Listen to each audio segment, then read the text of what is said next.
Mario's 10 questions about iron. 10 questions about iron. Iron. Yes, I've labelled tonight's thumbnail Curie Point, which we'll find out a little bit more about later on. First question, question 1. Iron is the most abundant element in Earth's core and the fourth most abundant in the Earth's crust. I'm going to agree with that and say T for true. Potentially, it could be a half and half. Let's hope Grok is not playing around with us tonight. T for true. Iron is very abundant. But then there's all that iron ore and stuff like that, isn't there? So, yes.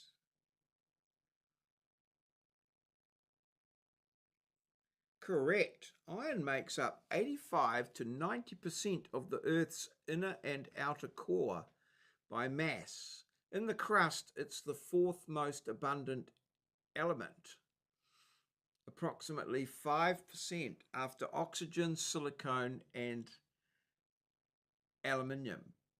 Silicon and aluminium. Correct. Next question, please. Good evening, Moz. Good evening and welcome. Moz42 from far north Queensland is here, possibly under duress of bushfire, typhoon, and 37 animals that can kill you. All right. Moz is a metallurgist, so he could well be a subject matter expert on this topic. Let's hope he is. Pure iron is magnetic at room temperature, but it loses its magnetism when heated above 770 degrees C, the Curie temperature. Pure iron, magnetic at room temperature, but loses its magnetism to the Curie point. I hope I'm saying true. I hope that is right because I've named the whole show the Curie point. So if that's no fire and tropical cyclone Golan made landform south of air, and it's true. Well, look at that. Moz is on the roll. T for true. Okay, the Curie temperature. Curie point. Okay. No doubt named after one of the Curies. Possibly, is it Madame or maybe Pierre, her wife? Her husband. True, correctness, correct. Iron is ferromagnetic at room temperature, strongly attracted to magnets. Above the Curie temperature, 770 C approximate, it transforms to paramagnetic and loses permanent magnetism. This is why heated iron stops sticking to magnets. I did not know that. I did not know that. Well, 2 from 2 as we move into the next question. All right. Question 3. 1, 2, 3. Here it comes. Grok is trying to push it out. The red colour of blood is due to the iron in the hemoglobin binding to oxygen. Yes, I think that is true. As the temperature increases, it becomes magnetic again. Oh. Above the Curie. Oh.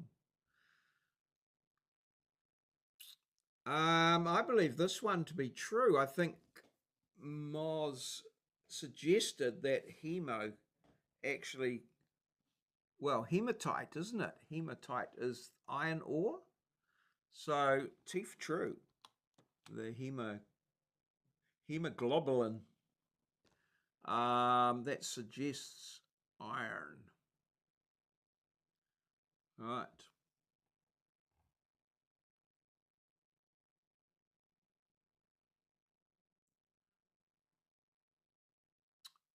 True. The bright red colour of oxygenated blood comes from oxyhemoglobin, when iron in the heme group of hemoglobin, it's the Irish goblin, hemoglobin, binds oxygen. It causes a conformational change that absorbs blue-green light, reflecting red. Deoxygenated blood, deoxyhemoglobin, appears darker red-blue. Okay, yes, I think I've seen that. 3 from 3. As we go to question 4. Oh, and I've put in the wrong thing. N for next. Oh, I might have dodged a bullet there. Question 4.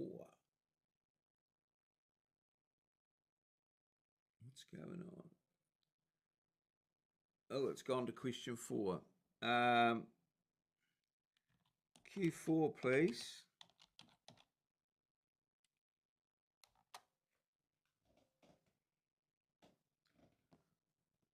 Right. Q4. Let's hope we get that sorted. Oh, okay. I'm watching my other screen and it's behind. Iron is the only metal that can exist in 3 common oxidation states in biological systems. +2 ferrous, +3 ferric, and +4 ferrule. Iron. I'm going to go with Moz, whatever Moz says on this one. Only metal that can exist, well, is it the only one? I have venous insufficiency. The blood in my legs doesn't flow back well at skin level. The Fe in the blood leaches to the skin and stain my leg in a brown colour. Oh, that could be embarrassing.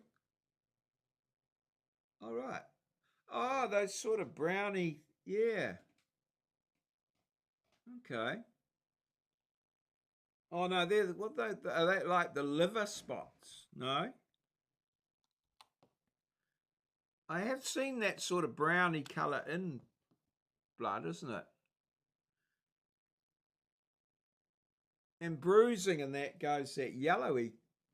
Yeah, it's all sort of pretty sure it's all related because you get that bluing and bruising and the yellowing as well.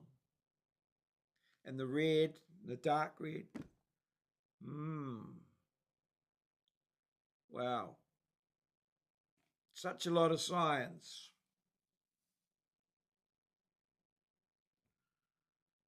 Okay. Right. This is question. No.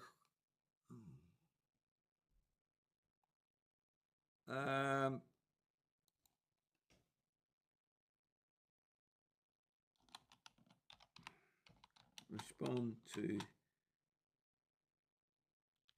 Q4, please. Oh dear. Very patchy, yeah. Um,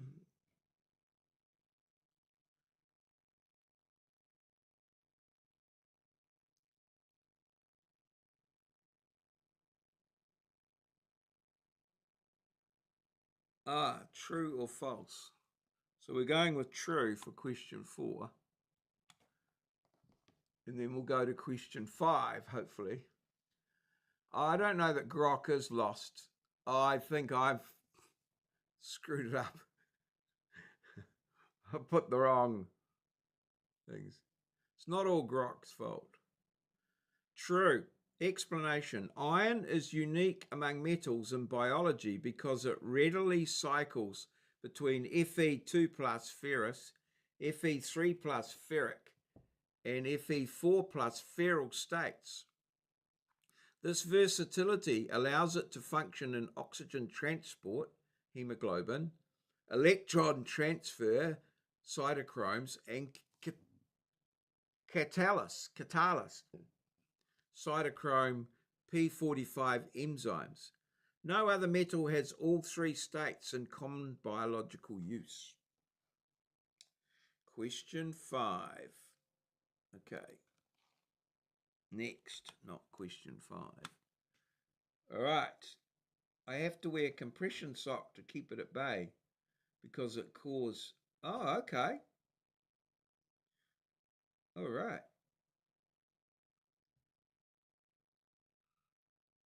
Wow. Compression, oh, right. The Great Oxidation Event around 2.4 billion years ago was largely caused by cyanobacteria producing oxygen that reacted with dissolved iron in the oceans, forming banded iron formations. I think I've seen the banded iron formations. There's a lot of potential for this one to go wrong. It might have been 3 billion years ago. And it might have been caused by some other bacteria. But, yeah, I'm largely going with true on that one too. Seems. But I'm prepared for the worst. Prepared for the worst. I'm not a Geo. No. I'm a Gemini. Correct. Iron is ferromagnetic at room temperature, strongly attracted to magnets. Above the Curie temperature, 770, it transitions to paramagnetic and loses permanent magnetism. This is why heated iron stops sticking to magnets. Okay, that's not the answer we wanted. We wanted Q5. Q5 response, please.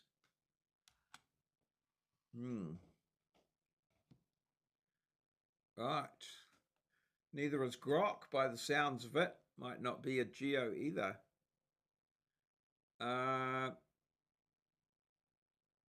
Right.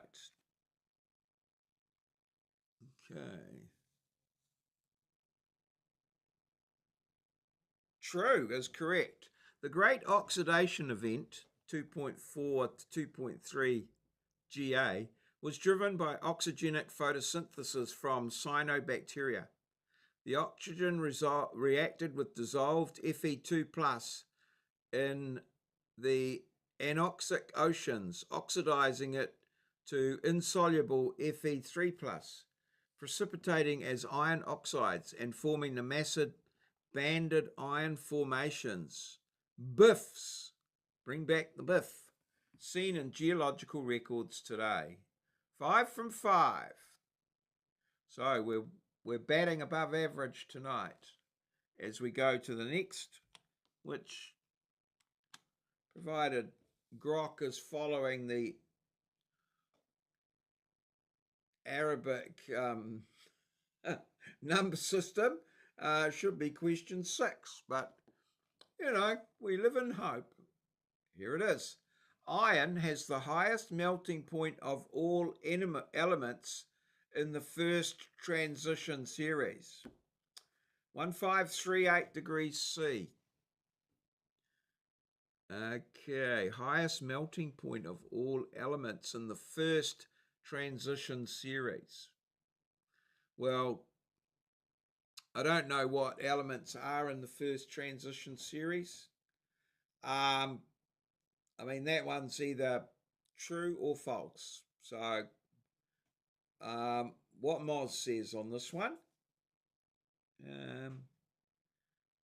I would have thought there are other metals that certainly have a higher melt. Maybe not. Ones, but they might not be in the first transition series. Like metals like titanium or tricky. True, yes. I think it is a tricky. I think tricky is a good word for that one. Yes. But tricky that one. But yes. The furnace is screaming. Begs the question. True. Okay. Oh no, that's question 5. Right. We want Q6 response. Yes, all right.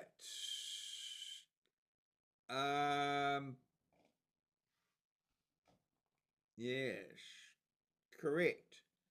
Among the first row transition metals, SC to Zn, iron is the highest melting point at 1538.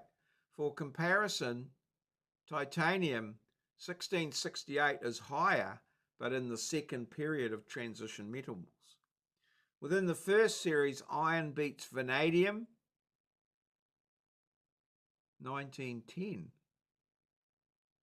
How can that? Wait, no, vanadium is, but that's second row.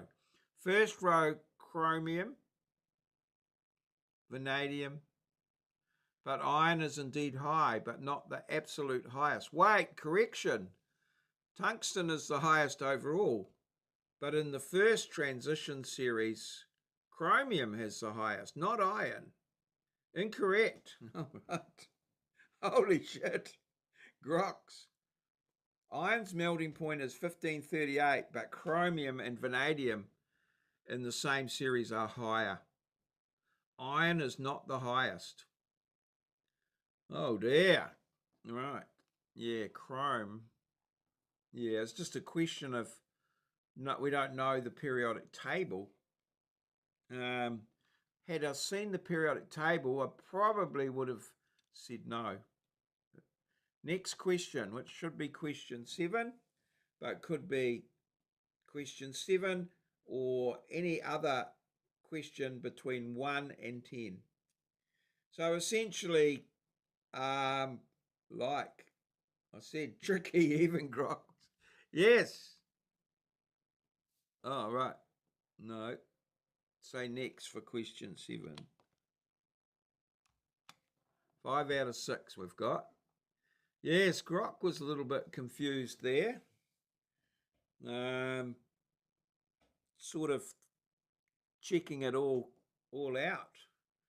We're heading into question 7 now. Iron. Right. Iron ore. What is iron ore? Is hematite. So is that where it must be concentrated? No, we want Q7, please. Or maybe I should just go next. See what happens. I've got the feeling that was not a good move. Anyway, so the cyclone's gone. Fires have gone. What sort of temperatures have you got up there in far north Queensland, Moz? What sort of temperatures are you having? It's quite warmish here, though it's a bit windy today.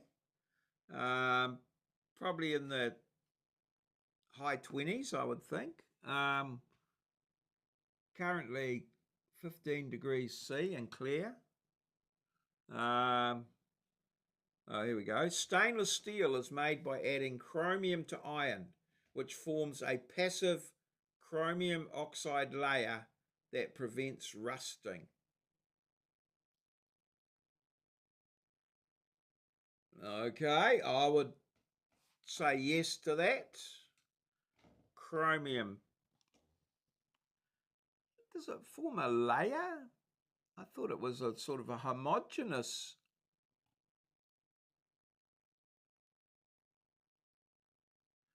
Yard is flooded. Okay, 30 to 35. Okay, quite a lot of water. Yes, that's true. I would have thought it was more like a homogeneous sort of compoundy thing. Where's this layer? Is that like I did this we did a bit of a study of galvanized iron, and the zinc actually helps to heal. Correct. Stainless steel, typically 10 to 20% chrome, forms a thin, visible chromium oxide layer on the surface when exposed to air. This passive film is self-healing and prevents further oxidation and rusting. The key to corrosion resistance. Nickel and other elements enhance it, but chromium is the essential one. Okay. Because zinc coating and galvanizing has a healing aspect to it as well. Question 8. Or that's what YouTube told me. And then I told my students. I hope I'm right. Oh well, never mind. No, I saw it from at least more than one source. Iron is the heaviest element that can be produced by nuclear fusion in the core of a massive star before a supernova occurs. Holy shit, I wouldn't know. Iron is the heaviest element that can be produced by nuclear fusion. Right. However, stainless steel will rust. You can test this in your stainless stink. Place some water in it and put a cup on it. Leave it for a week. Remove the cup and you'll see a ring of light rust. Yes. Some stainless steels are better than others, aren't they? I guess it is dependent on the ratio of chromium to iron.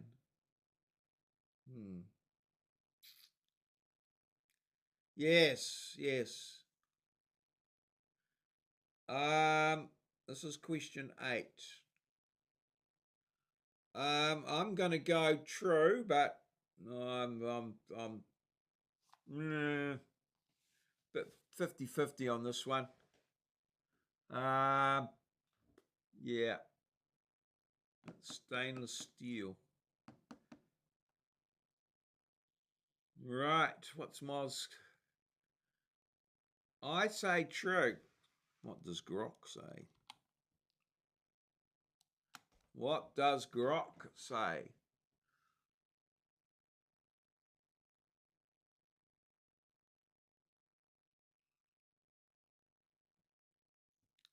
Right.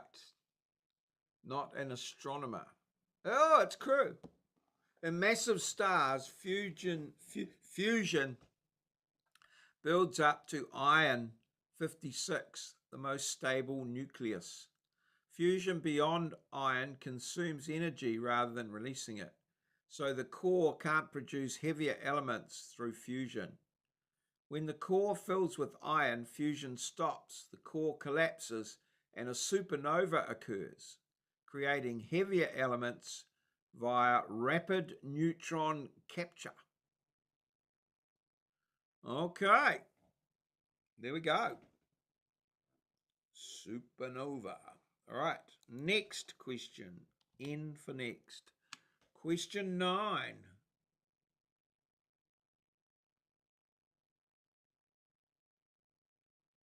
Grok say Q6. What? Oh, did it? Question 8. What?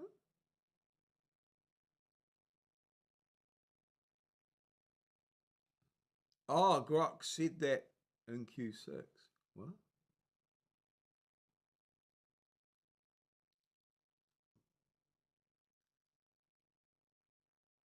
Oh, I'm not sure. I'm not sure what you're getting at there.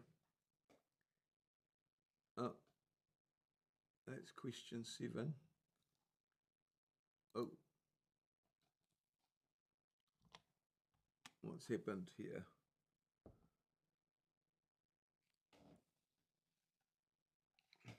Hey,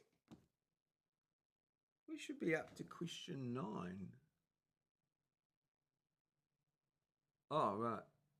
No. Oh. No, but it has a few times. Oh, okay. Yes. Oh, right. Yeah.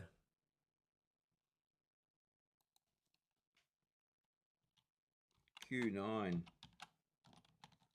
please. All right. Oh, here's Q9 here. The chemical symbol for iron, Fe, comes from the Latin word ferrum. I think that could be true, but it could be wrong. 6 out of 7, but we've had 8 questions, so yeah, we're a bit screwed up tonight. Yeah. Okay. We definitely did question 8. 7 out of 8. Yeah. Okay. Right. Is this true? True. Or Greek for ferrous? Yeah. We'll go T for true. Which brings us to, hopefully, question 6. Oh dear. The forge is waiting. Question 9. Correct. The symbol Fe is derived from ferrum, the Latin word for iron. This is why many iron-related terms use ferrous, ferrite, ferritin. 7 out of 9. Final question. Next.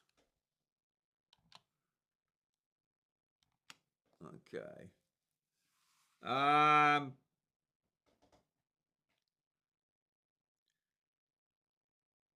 Right. Final question. No, it's not. Now we're into question 10. We got 7 out of 9. Next. Finally, we'll get there. Slowly but surely. What's surely got to do with it? Not much at all. Right, come on. Come on. Certainly slowed down a bit. Yeah.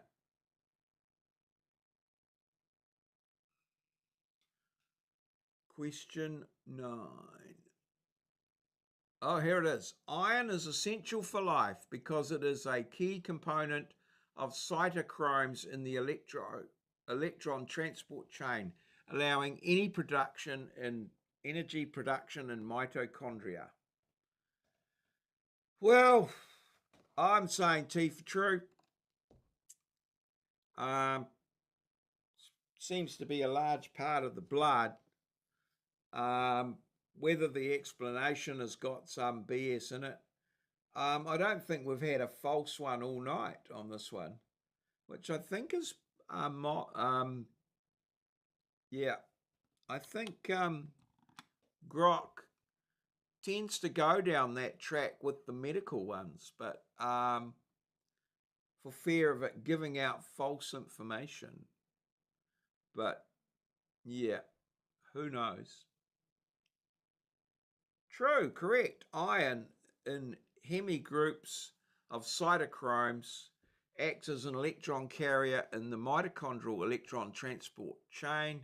Redox cycling transfers electrons from from blah blah blah to oxygen, driving proton pumping and ATP synthesis.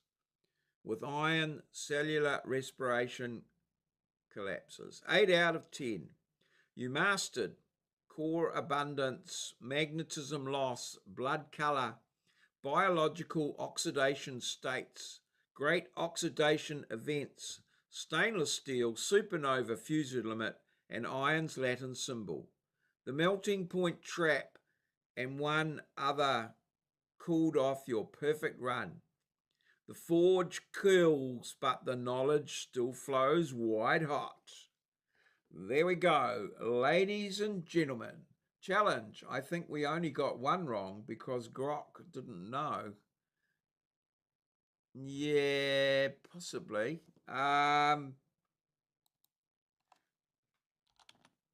Review, please. Let's see if Grok can review.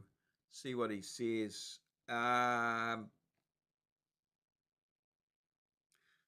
I think he'll probably come back at 8 out of 10.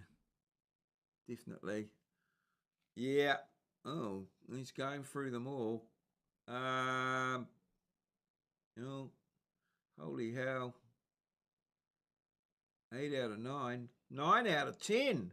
Oh, we did get 9 out of 10. You absolutely crushed this one. The Forge still remembers your name. Okay. All good. What melting point trap? Oh, that one. Oh, I don't know. Yeah, no. That was the one we got wrong.